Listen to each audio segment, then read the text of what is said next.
괜찮은 딜인 것 같기도 해요. 요즘 들어서 워낙에 이게 딜들이 어지간하면 10조 20조 막 이래버리니까 이거 싼데? 안녕하세요, 오늘의 모카 김한용입니다. 드디어 현대차가 보스턴 다이나믹스를 인수할 가능성이 있다는 기사가 떴습니다. 진짜야? 진짜일 가능성은 얼마나 돼요? 꽤 높은 걸로. 꽤 높아요? 현대차가 왜 보스턴 다이나믹스를 인수해요? 보스턴 다이나믹스 자체가 돈을 까먹는 괴물이에요. 이거 한 번도 흑자를 낸 적이 없고 흑자 낼 계획도 없고 그냥 계속 연구하는 연구기관입니다. 이걸 사겠다고 한 회사들이 여럿 있었죠. 도요타가 사겠다고 했어. 도요타가 사겠다고 거의 끝까지 갔다가 취소했죠. 그러면서 지금은 소프트뱅크에 가 있어요. 근데 소프트뱅크의 손정희 형님께서 조금 요즘 힘드시죠. 정말 엄청난 분이셨는데 엄청난 배팅을 하시다가 요즘 들어서 갑자기 이렇게 경기가 그렇게 좋지 않아지면서 ARM도 토해내시고 온갖 것들을 지금 토해내고 계신데 당연히 보스턴 다이내믹스도 토해내겠지 라는 상황입니다. 그러면 이걸 누가 인수할까? 현대차가 인수하지. 현대차가 인수해야지. 그래서 이제 차세대 소나타는 네 발로 이렇게 가는 거지. 네 발로 이렇게 걸어가는 거예요. 기대된다. 그리고 현대차가 거기서 그치지 않고 엔비디아와 협력해서 차를 또 만든다고 해요. 그러면 도대체 보스턴 다이내믹스 어떤 회사고 엔비디아는 또 어떤 일을 하는지 한번 살펴보시죠. 네, 보스턴 다이내믹스 하면 아마 많은 분들이 떠올리는 게 있을 겁니다. 빅독이라는 거 있죠. 빅독이라는 거 많이 아실 텐데 옛날에 이게 무슨 말인가? 라고 생각했던 거 있잖아요. 뭔가 로봇인데 말처럼 생기기도 있고 사람들이 발로 막 차. 발로 차면 얘가 이렇게 주춤주춤하다 다시 일어나고 주춤주춤하고 안 넘어지고 뭐 이런 거잖아요. 그게 빅독이라는 그 로봇이죠. 로봇인데 엔진으로 돌았어요. 이게 소리가 어마어마하게 컸습니다. 정말 괴물 같은 그런 물건이었죠. 그 다음에 나온 게 스팟이라는 로봇이 나왔고, 스팟도 사실 전기를 이용하니까 훨씬 조용해지긴 했는데 이 전기를 이용해서 조금 더 조용해지고 조금 더 편해지고, 지금 영상 보시면 어쨌든 이런 상황에서 항상 발로 차고 때리고 하죠. 이런 걸 보면서 사람들이 난 로봇을 학대하지 마라 이러면서 감정이입을 하시기도 하고 그랬어요. 로봇인데 뭔가 로봇이 괴로워하는 것처럼 느끼는 거예요. 사람들 입장에서는 감정이입이 저절로 돼요. 왠지 모르게. 우리가 다른 것들은 감정이입이 안 되잖아요. 이런 컵 같은 거 깨트린다고 해서 컵 깨트리지 마세요, 불쌍한 컵을, 이렇게 안 하잖아요. 근데 얘는 너무 살아있는 것 같은 느낌인 거지. 그랬던 빅독을 굉장히 많이 발전시켰습니다. 그래서 이제는 이 빅독이 그냥 단순히 빅독에서 스팟으로 바뀌는 게 아니라 정말 깔끔하고 정말 잘 움직이는 로봇, 이런 걸 만들어냈잖아요. 그래서 시판이 돼서 어떤 곳에든 쓸 수 있는 로봇을 한 우리 돈 9천만 원 정도의 가격에 판매를 하고 있어요. 그냥 저희도 주문하면 바로 9천만 원에 이 로봇을 여기다 바로 배달해 줄 수 있는 거지. 여기 이렇게 스팟 앉아. 이것까지는 그렇다 쳤는데 사실 아틀라스 보고선 깜짝 놀랐습니다. 아틀라스는 심지어 이렇게 점프를 거꾸로 돌아? 와, 세상에. 나 못하는데 이거 할 줄 아세요? 전혀 못하죠. 사람보다 낫구나 이제는. 거기다가 바퀴, 이거는 아마 도요타에 인수된다 만다 하던 그 시점에 아마도 우리가 이런 모습을 보여줄 수 있으면 도요타가 좋아하겠지? 라는 생각을 했던 게 아닐까 싶기도 해요. 그래서 우리가 그냥 로봇만 연구하는 게 아니고 실용적으로도 쓸모 있는 것들을 만든단다, 이런 것들을 보여주기 위한 게 아닌가 싶은 그런 바퀴였어요. 이렇게 로봇 만드는 회사를 현대차가 왜 인수하냐? 그냥 장난치는 거 아닌가? 이렇게 생각할 수도 있는데요. 사실 그렇진 않고 인수할 이유가 있긴 합니다. 있긴 해요. 왜냐면 지난번에 저도 라스베이거스에서 보고 왔는데 현대차에 이런 로봇이 나왔었잖아요. 현대차가 자동차를 만들었는데 자동차가 걸어요. 이렇게 쭉 올라와서 걷습니다. 엘리베이트라는 컨셉트죠. 이게 바퀴가 있지만 바퀴로 구르는 게 아니라 구르다가 일어서서 그 바퀴를 이용해서 그냥 걷는 거지.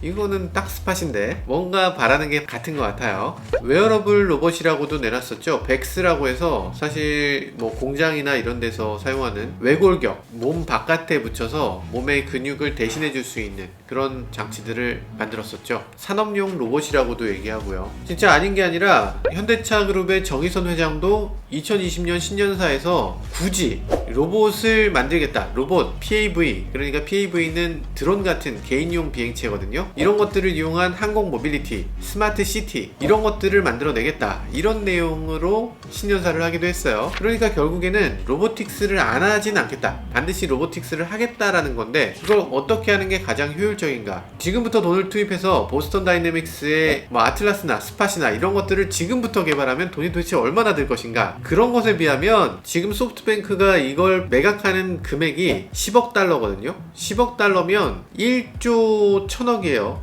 1조 1000억 정도면 사실 괜찮은 딜인 것 같기도 해요. 요즘 들어서 워낙에 이게 딜들이 어지간하면 10조, 20조 막 이래버리니까 이거 싼데? 싼데? GBC 여기에 현대차 본사 건물 짓는 거에 비하면 10분의 1이잖아요. 한전부지보다 훨씬 싼 거예요. 한전부지, 야, 저거 10분의 1 떼주면은 이거 보스턴 다이내믹스 바로 살 수 있겠네. 어쨌든 뭐 여기서 부른 게 1조고 실제로 1조를 주고 살 것이냐, 그거는 뭐 다른 문제니까. 요즘 현대차 주가 좋은데 우리 주식 좀 줄게, 그러고서 주식으로 바꿔도 되지 않을까? 안 되나? 지금 상황인 만큼 현대차가 주식을 좀 밖으로 내줄 필요가 있어요. 주식 숫자를 좀 줄여야 조금 유리한 상황이에요. 아시죠?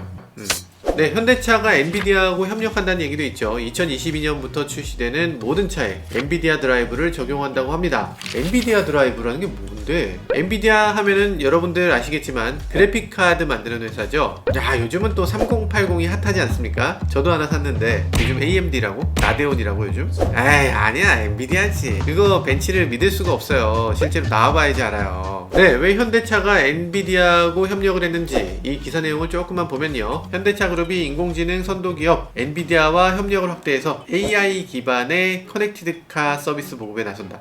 그래요?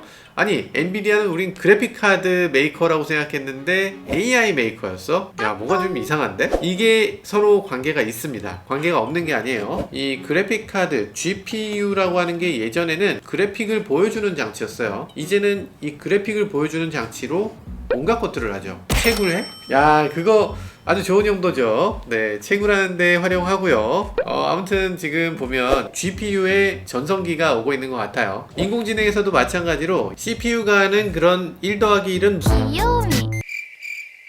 이런 식의 계산이 아니라 부동소수점 연산이라고 하는 어마어마하게 큰 규모의 데이터를 한 번에 다룰 수 있는 그런 장치들을 갖고 있는 거죠. GPU의 그런 특성이 이런 딥러닝이라든지 머신러닝이라든지 다양한 데이터를 한 번에 처리하는 이런 AI 쪽에서 굉장히 중요한 장치가 되어가고 있습니다. 그래서 AI를 얘기하기 위해서는 엄청난 퍼포먼스의 GPU 메이커와 협업할 수밖에 없는 거죠. 이것에 대해서는 나중에 좀 더 자세히 살펴보도록 하겠고요. 지금 엔비디아 드라이브라는 건 어떤 CPU나 이런 것들이 아니고 자동차를 운영하는 OS입니다. 그래서 여기에 커넥티드카 소프트웨어를 각자 다 따로따로 만들다 보면 엄청나게 비용과 노력이 들어가잖아요. 그러니까 이 커넥티드카를 한 번에 해줄 수 있는 이런 소프트웨어를 큰 회사들이 만들어서 그걸 이제 배포하는 거죠. 그러다 보니까 이 OS를 어떤 걸 쓰느냐, 안드로이드 기반을 쓰느냐, 아니면 뭐 QNX 기반을 쓰느냐, 아니면 엔비디아 기반을 쓰느냐, 공급사가 제공하는 OS를 선택해야 되는 상황이 됐어요. 거기서 엔비디아를 선택하게 됐다는 얘기죠. 그럼 엔비디아를 쓰면 어떤 것들이 처리가 되느냐?